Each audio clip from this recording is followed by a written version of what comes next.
Hi, everyone, and welcome back to the podcast on virtues. And today we're going to be talking about a book called Finding the Good Life Through Great Books on Reading Well by Karen Swallow Prior. Today it's Sav and Addie. We're going to be talking about two different virtues. I'm going to be talking about humility, and Sav is going to be talking about diligence. And so we're really excited to be talking about these two virtues and kind of finding the difference between the two and the connections that they both have. And all virtues are really great, but these are just the two that me and Addie think are the most special to us. So yeah. Those are some great points, Sav. Our teacher is Mr. Montes, and in class we've been talking about virtues and the good life and how these virtues can fulfill the good life for us. Okay, so first me and Addie want to talk about what the good life is in our definitions of the good life. So I would say my definition of the good life is living for God and doing the things that you love and not settling. I feel like a lot of people settle, and I don't want to settle. Addie, what's yours? Yeah, I agree with you, Sav. I would say the good life is just living for God and being happy and content with everything that you do, and just make sure everything you do points back to God. Yeah, that's really good. Okay, do you want to explain what humility is? Yes, I would love to. Starting off, humility, I believe, is the most important virtue to lead us to the good life. To have humility is not thinking of ourselves as better than others or better than God, but instead being his obedient and submissive servant, not only to God, but for others. Not just serving yourself, but serving everyone else. Yeah, I really like that, Addie. The way that you defined that, because I was humility. When we were reading the chapter, I was like, I don't really know, what even is this? Why is it the most important type of thing? But the way that you were just no, it's about serving God and others, not just yourself and not just God, but everybody around you and the people around you. And I really like that. I think that's important too. Okay, so I thought, my definition of diligence from the book is with all the virtues, diligence is not just virtuous unless it is put towards virtuous end. So you have to work towards something. That's what diligence is. So I think that it's the most important because out of all the virtues, because if you don't have diligence, then how can you obtain all of the other virtues by not putting in the work? And so I think diligence is also is working hard at something that you love, and that also kind of goes with my thoughts of the good life, and not being lazy, I think, is how diligence kind of helps us grow. Yeah, I agree. For the book, it defines humility as thinking less about yourself, not thinking less of yourself. And I thought this was just my favorite quote in the entire book. Yeah. 'Cause it's not humiliating yourself. It's just you're not putting yourself on a pedestal over everybody else and over God. You're just thinking less about yourself. So I really liked that quote. Dang, I did not even. That's so good. Starting off with humility, God does call us to be humble in everything that we do, but this doesn't mean that God doesn't want us to be proud of ourselves when good things happen. It just means we shouldn't walk around believing that we're better than others or thinking that we deserve more from others. In the book, Finding the Good Life Through Great Books on Reading Well by Karen Swallow Prior, it shows us what it looks like to be a humble servant. She even tells stories, which I love, when she gives examples and stories about showing humility and how to be humble and be a good servant. And there's this one story where I feel everyone can relate to, where we fall short on showing humility. because we often tend to judge qualities of others that we also share. The most basic ones being like money, clothes, wealth, friends, status, etc. And I would say humility's biggest enemy is pride. And there's a quote in the book that I read on page 223. Pride may be simple and it may be human, but it's a devastating vice. The root of pride is lack of submission to God. Pride, therefore, is the beginning of all sin. But honestly, I don't believe that pride is necessarily bad. I think it's healthy to have some sort of, like, just a little bit of pride in everything that you do. So it's not like, oh, I'm just doing it for no purpose. I feel like you should be proud of the things that you do and the accomplishments that you have in life. Yeah, I totally see what you're saying with that. And, like, because especially in sports, like, me and Addie both play a sport, and a competitive sport, too. And, like, I feel like so many of my coaches have always been, like, stop, like, hiding from, like, your talent. Like, you need to have some pride and cockiness, like, because you are so good. And, like, sometimes it's okay not to be humble, but I totally see what you're saying. Like, humility is, like, the base of it all. Yeah. Often I use pride also as like kind of a shield to guard me when I'm feeling anxious or I'm like just having a rough day, and it's not so much of like I'm better than everyone else around me. It's more of like like who cares? Who cares if people are judging me? Yeah. Like, I'm going to do this. I don't care if I look stupid. And I think you have to have a little pride in yourself and, like, self-worth. Yeah, and, like, walk with, like, some swagger. Yeah. Like, you're, like, walking around the halls. Like, Yeah, believe in hey. yourself. Hey, say hi to everyone that passes you by. Like, yeah, you don't know me. I don't know you, but hey. Let's be friends. Yeah. Like, have some pride in that. In volleyball, especially, Sav talked about sports. In volleyball, I tell my girls a lot of the time, like, have some pride.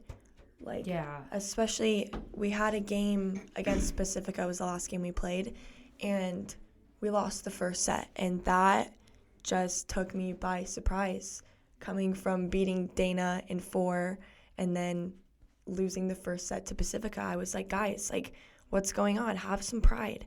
And I tend to be very competitive, so might not have come out very lovingly, but I love my team and they know that. And you just like have to believe in yourself, like have a standard for yourself. And I have standards for my team and how we should play and how we should go about walking around. Like, we're a small team, height-wise, hitting-wise. So you have to have some pride and know that you're capable of more than you're giving right now. And even, like, with diligence, like, just to add off that, like, diligence in sports, like, you need diligence to, like, love your sport. I feel like, and even one of, on page 180 in the book, on Reading Well by Karen Swell Price, she says, whatever it is you are doing, keep at it with a care and attention, and then keep at it some more. And I think, like, humility and diligence kind of goes hand in hand, like, with the sports and the things that you love, because if you aren't diligent about it, then but you care for it so much, like humility, like you care for things so much, and like you might be good, like let's say you're like a lawyer, like in the future, and you're a really good lawyer, and you're diligent at it, you're diligent at your work, like you get things done, you're one of the best lawyers in your firm, but you're not humble and you have too much pride over yourself, like, oh yeah, I am the best, like whatever. And if you're not humble about it, then like that's not going to get you anywhere, like in life or like happiness. Like that's going to satisfy you for 2 seconds, but it's not going to satisfy you for life. Like without diligence and humility, like sometimes it, like they do go hand in hand. So yeah, you just have to like have a little bit of pride in what you're doing and like what you're capable of, not like saying that you're better than anyone else, but just know like you don't have to be the best, but you can be great at what you do.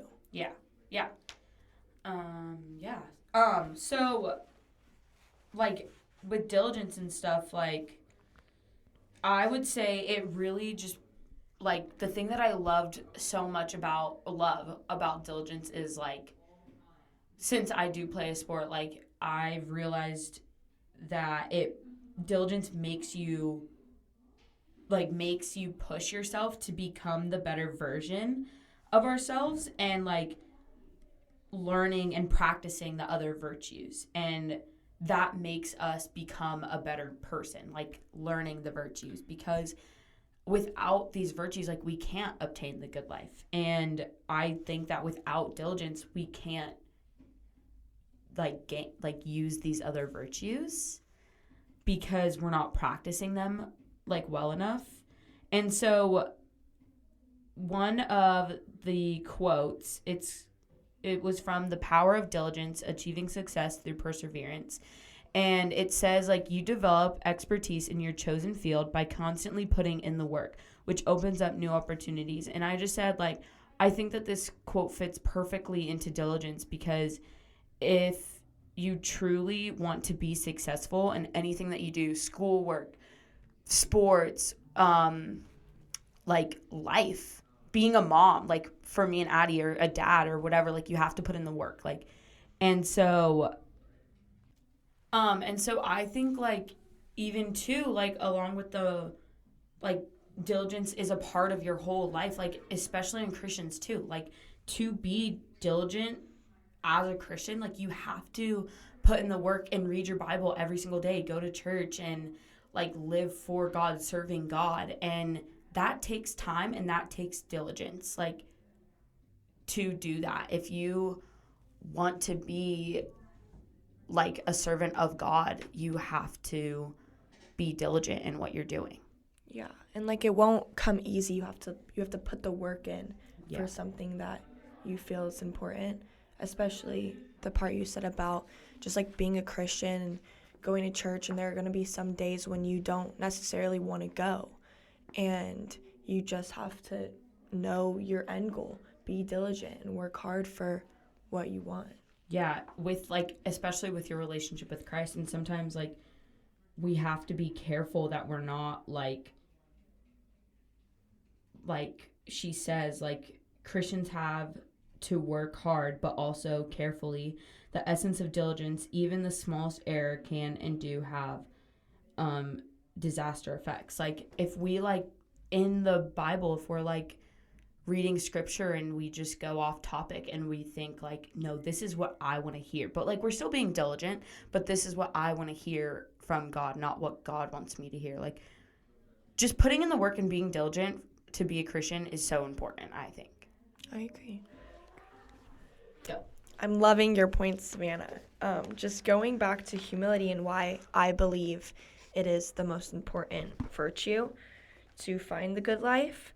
It talks about in the book, without humility, without an understanding of our proper place within the order of creation, we cannot cultivate the other virtues. We cannot even come close to Christ or to true knowledge apart from humility. Truth begins and ends with humility, and I think that's a really important point there. Humility just really puts everything together. Like, to be diligent, you can't have this big pride and think that you're better than anyone else, or that you deserve this, you deserve that, because at the end of the day, like, we don't deserve anything. I totally get that, Addie. Totally get that. I think that's a really good point too. But a little counterpoint that I'd like to make is, so also in the book on 201, she says, which diligence you need consistency to obtain. So she says that consistency is what holds all other virtues together. Consistency is reinforced by and reinforces patience, which involves a recognition of the character of the world. And so, like, I really think that you're right. Humility, like, is the beginning and the end. But I think that diligence, in order to obviously have these virtues, like, you have to have consistency. And if you don't have consistency in anything that you do, how are you going to be able to get good at it and be able to, like, continue to fulfill, like, your good life? And yeah. Those are some great points, Savannah.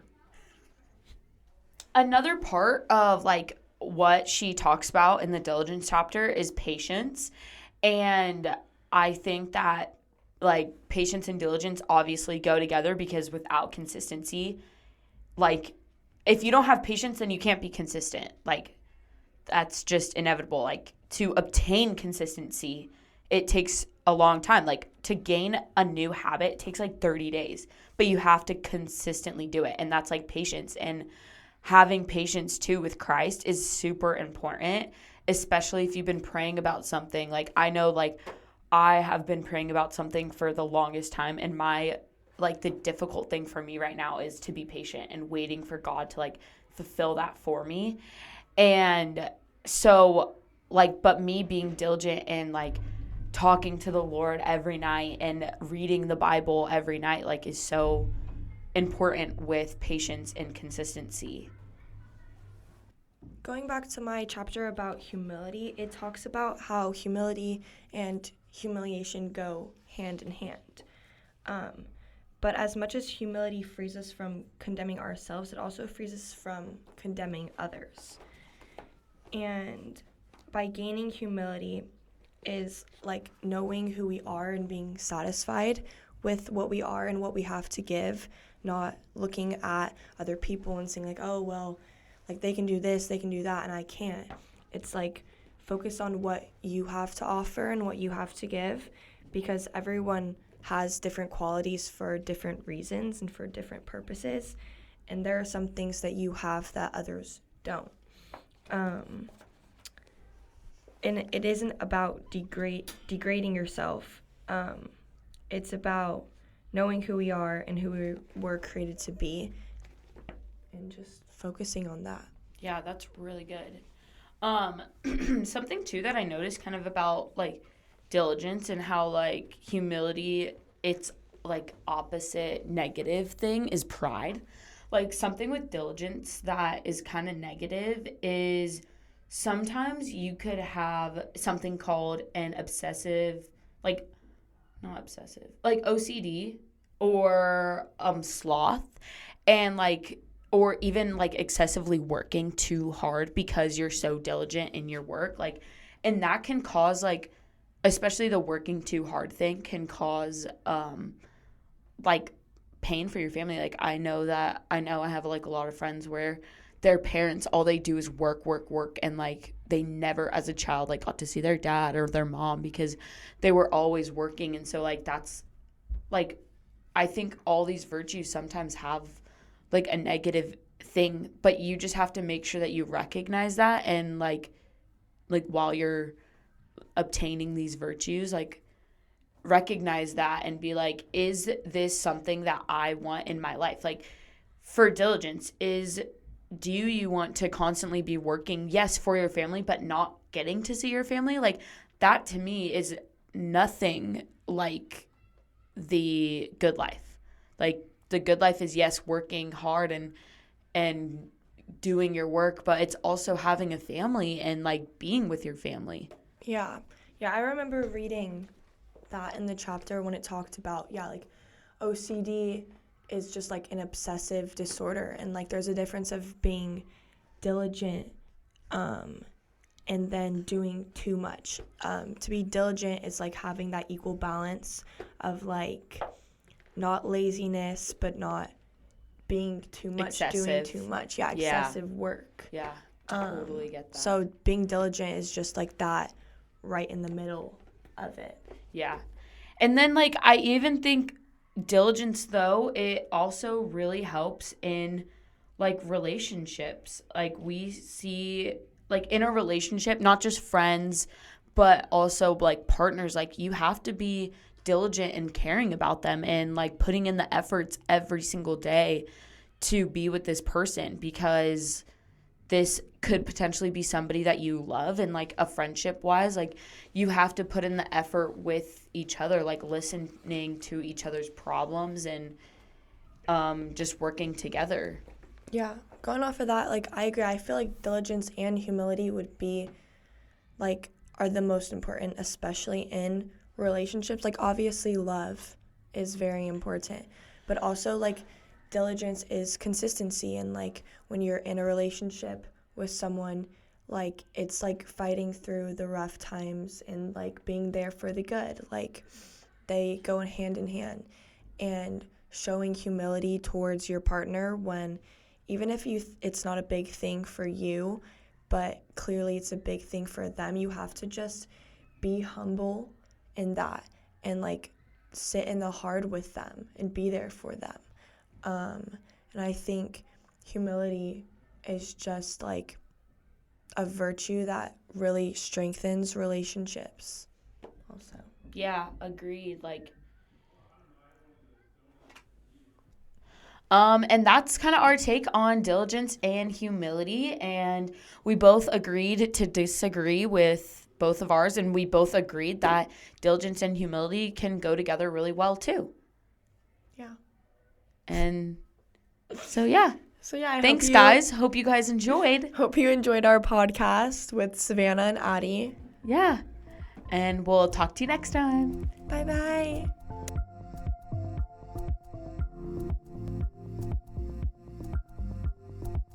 This episode has been a production of the Capistrano Valley Christian Schools Podcast Network. Capistrano Valley Christian Schools is a Christian JK through 12 school in San Juan Capistrano, California. Be sure to check out, subscribe to, and leave a review of this show and the other shows on our network on your podcast player of choice. Doing so supports the school community in a multitude of ways. For more information about the CVCS Podcast Network or any of our other shows, check out cvcs.org or email podcasts@cvcs.org. On behalf of the whole network, this is Mr. Jasper saying thank you again for listening and stay tuned for more.